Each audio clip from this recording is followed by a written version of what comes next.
देखिए हीरा एक्सप्रेस 12 सितंबर से आपके नजदीकी सिनेमा घरों में। जहां पंजाब बाढ़ में डूबा हुआ है, वहीं हरियाणा भी बाढ़ की चपेट से अछूता नहीं है। बात करें फतेहाबाद जिले की, तो यहां भी बाढ़ का सिलसिला थम नहीं रहा है। बेशक घग्गर नदी का जलस्तर अब धीरे धीरे कम होने लगा है, लेकिन अभी भी करीब 15,320 क्यूसेक पानी घग्गर नदी में बह रहा है। यही वजह है कि जिले के लगभग 20 गाँवों में आज भी खेतों और ढानियों में पानी भरा हुआ है। घरों के आगे पानी जमा है, खेत पूरी तरह जलमग्न है और किसानों की मेहनत की फसल जलमग्न हो चुकी है।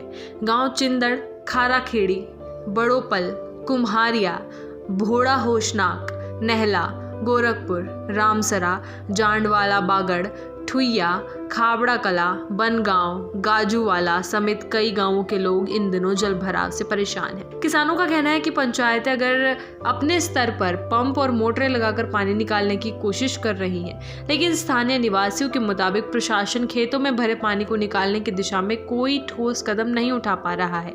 साथ ही ग्रामीण आरोप लगा रहे हैं कि अधिकारी केवल घग्गर नदी और हिसार मल्टीपर्पज ड्रेन को नियंत्रित करने में जुटे हुए हैं।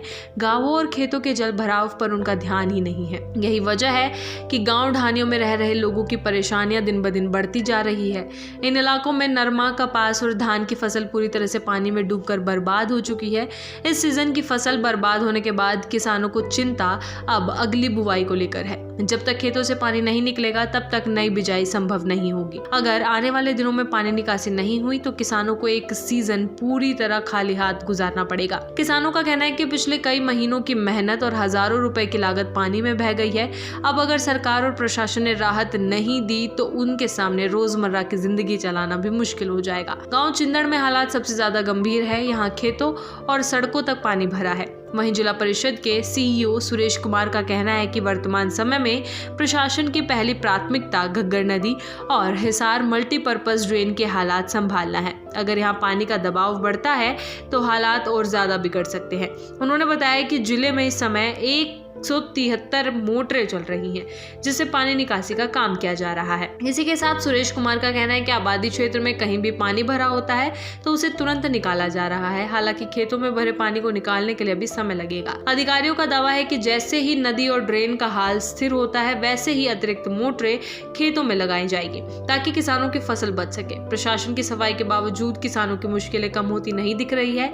खेतों में लगी फसल बर्बाद हो चुकी है और अब उनकी उम्मीदें मुआवजे और सरकार से मिलने वाली सहायता पर टिकी है। किसानों का कहना है कि अगर सरकार ने तुरंत आर्थिक मदद नहीं की तो उनका गुजारा मुश्किल हो जाएगा। वहीं किसान संगठनों ने भी प्रशासन से अपील की है कि हालात का तुरंत संज्ञान लेकर खेतों से पानी निकालने की कार्रवाई तेज की जाए और प्रभावित किसानों को मुआवजा दिया जाए। सिर्फ खेती नहीं बल्कि कई जगह नेशनल हाईवे के किनारे बसे गाँवों की स्थिति भी खराब है। खाराखेड़ी और बड़ोपल जैसे गाँवों में खेतों के साथ साथ घरों में भी पानी घुसा हुआ है। कई ग्रामीण मजबूरी में अपना सामान और मवेशी लेकर सुरक्षित जगहों पर जा चुके हैं। वहीं विपक्ष का कहना है कि फतेहाबाद के गांवों में जल भराव की स्थिति सिर्फ प्राकृतिक आपदा नहीं बल्कि प्रशासनिक लापरवाही का भी नतीजा मानी जा रही है। किसान और ग्रामीण अपने स्तर पर जूझ रहे हैं, लेकिन अकेले उनकी कोशिशें नाकाम हैं। जब तक प्रशासन पूरी तरह से खेतों से पानी निकालने की दिशा में काम नहीं करेगा, तब तक किसानों की मुश्किलें खत्म होना मुश्किल है। ग्रामीण उम्मीद कर रहे हैं